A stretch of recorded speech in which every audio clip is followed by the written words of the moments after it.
Welcome to That One Guy Show. Spider-Man. Spider-Man is... Does Spider-Man really needs introduction? Like, for real? I know who Spider-Man is. You know who Spider-Man is. My grandma of 86 years know who Spider-Man is. Family Guy, South Park, The Simpsons. Even Japanese have their own version. Spider-String! 格闘技世界チャンピオンスパイダーマン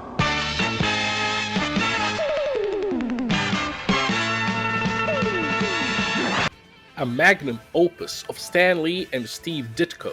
These two men back in 1962, when the first issue of The Amazing Spider-Man came out, were not even beginning to understand the impact they would bring into the world. As a comic book character, Spider-Man was a cultural phenomenon, especially when cartoons aired and Sam Raimi's first live-action Spider-Man movie came out. That phenomenon was global, and even to this day, the name and character Spider-Man is everywhere. It would be sensible to say that Spider-Man is the most famous superhero ever created.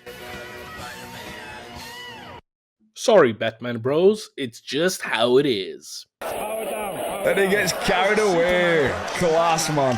Oh, brilliant. I enjoyed that. With such a rich history of over 60 years, it is safe to assume that a gazillion video games about Spider-Man have been made, but only a few are actually good. Come on now, you all know which one I'm talking about. It is, of course, Spider-Man 1 and 2 for PlayStation 1. Now dig on this.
Here we go.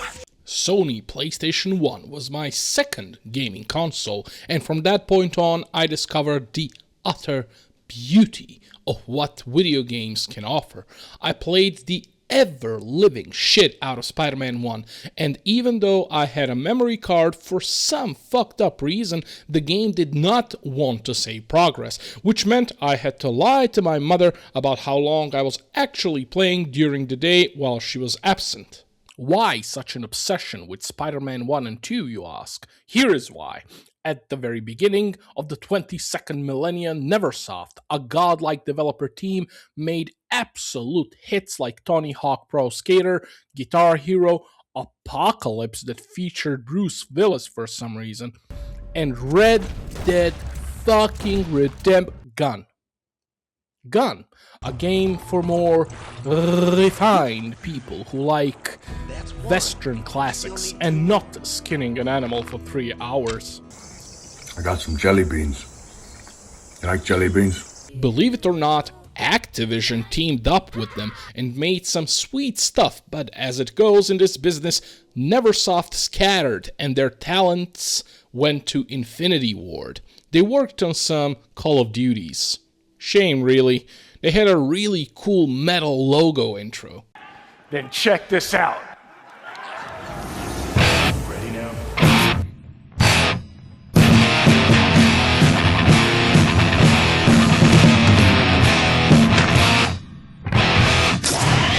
The sensation of seeing this for the first time was captivating. I immediately knew I was in for a very good time. We happy? Yeah, we happy. Most of this review will be focusing on Spider-Man 1 instead of 2, since the first installment is better and more memorable. Quit slacking, boy! This game oozes with style, from character, cinematography, voice acting, humor, and godlike music.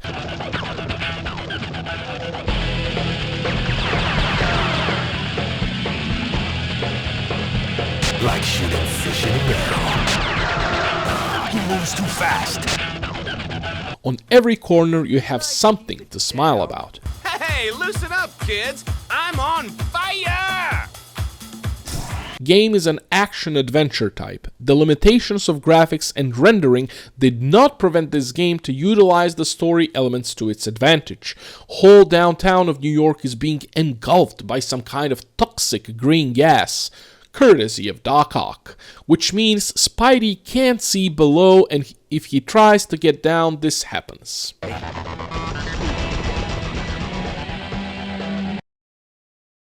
This effectively eliminates the need to create and render the chaotic streets of New York.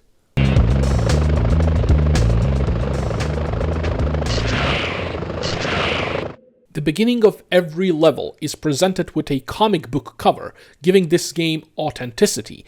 Even Stan Lee made you feel welcome. Welcome, true believers and newcomers alike. Spider-Man co-creator Stan Lee here. Once again, we find our hero Peter Parker, better known around the world as the Amazing Spider-Man, in a heap of trouble. But this is just the beginning, Spidey fans. So get ready for a true superhero action thriller, packed to the brim with thrills and chills, twists and turns, more supervillains than you can shake a web at, and of course, non-stop web-slinging, wall-crawling action. Every area you are currently in is filled with appropriate, moody music and constant Spidey remarks. Mind if I drop in?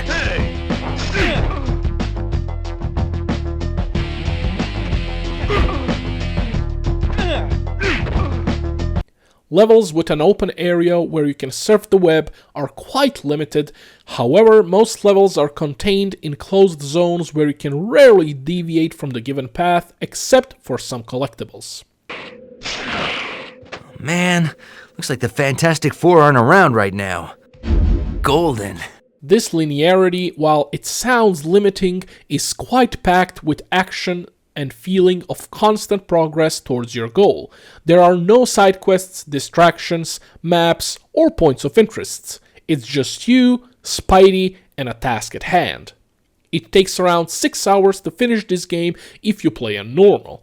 But if you bump it up on hard, you're gonna realize soon that Spidey is quite brittle. I better try the other door. Spidey. Look at Randy Orton slithering. Watch out, watch out, watch out, watch out!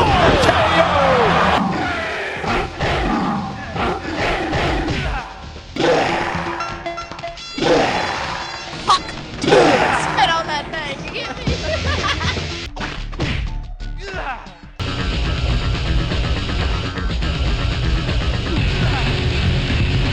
Here is the latest Spider-Man on the hardest difficulty.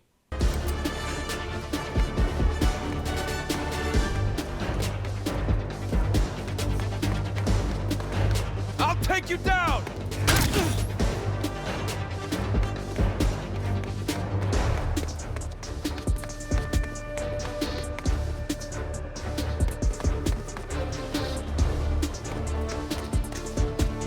And here it is in this game.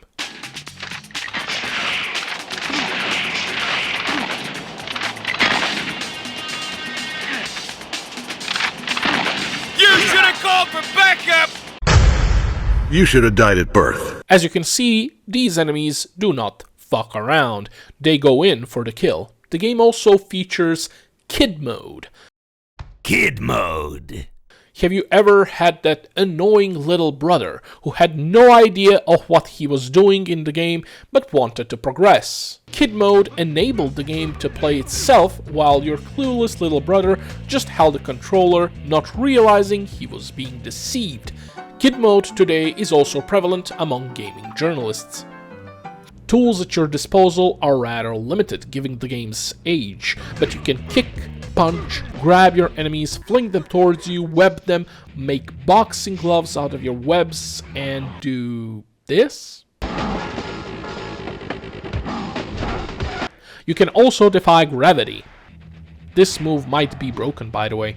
The other enemy you will be fighting constantly is the camera. Seeing that the developers fixed the camera where Spidey is looking, meaning you will have delays in which direction you want to see. Now I must say something controversial. We know I can't say that. This feature is okay to me from a realistic standpoint, wherein you as a human being can only see what's in front of you and rely on your peripheral vision to do the rest, much like Resident Evil 4 and 5 did. It really wants you to plan your next move considering your vision. You can have full control over your character that way and answer to your surroundings appropriately given the circumstances. While having a 360 camera view is nice and gives you the opportunity to do some sick stuff, I can understand this more grounded feel. Wonderful. While progressing throughout the story, you will meet many Marvel characters, good and bad. Every one of them was done tastefully and within their character. Goofy moments are present at all times. Hey! The imposter! The imposter! Come back here! As Spider-Man, you will be crawling through buildings, sewers, labs, caves, fighting enemies and doing a little bit of platforming.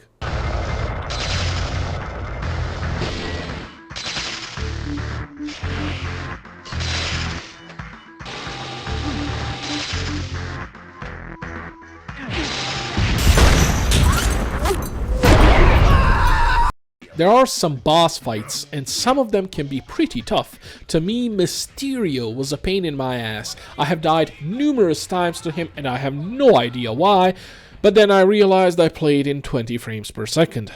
The PS1 emulator needed some tweaking in the settings, and then everything worked fine. When you finish the last level of Spider-Man 1, and after you clean your sweat,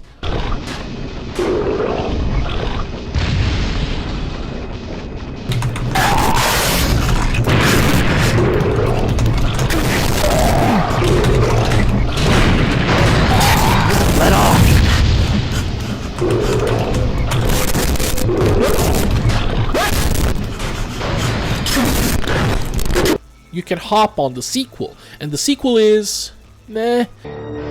He loved me. No. He despised you. You were an embarrassment to him. Oh. Look at little Goblin Jr.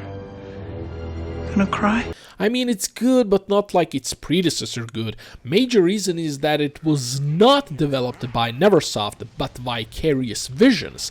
I am not throwing shade at Vicarious Visions. They were responsible for Crash Team Racing, but apparently their take on Spider-Man 2 was mediocre.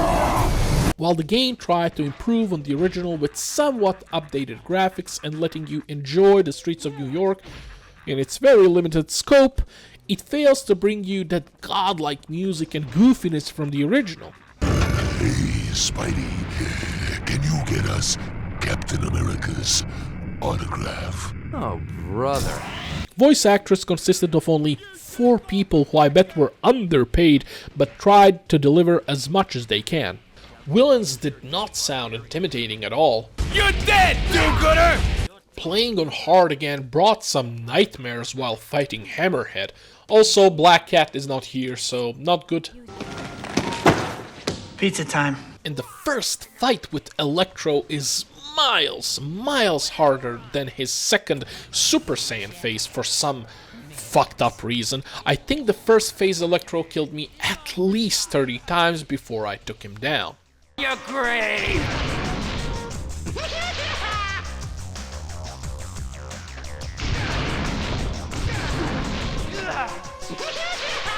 I repeat, it is not a bad game, but it just can't live up to the original. Some enemies are robots, and that's lame, doing some stupid puzzles, and so on. You know, and so on, and so on, and so on. Surfing. Surf the web, surf the web. Shut up, Brock. We don't have time. Lizard boss fight was cool though, and pretty unsettling while you try to run for your life.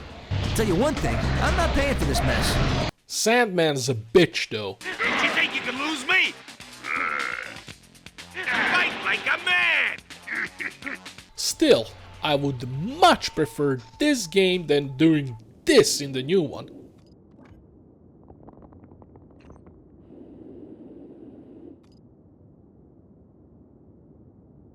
Damn, Mary Jane, look how big those chains are. Truly a game of a generation. Help me! Mary Jane! Please!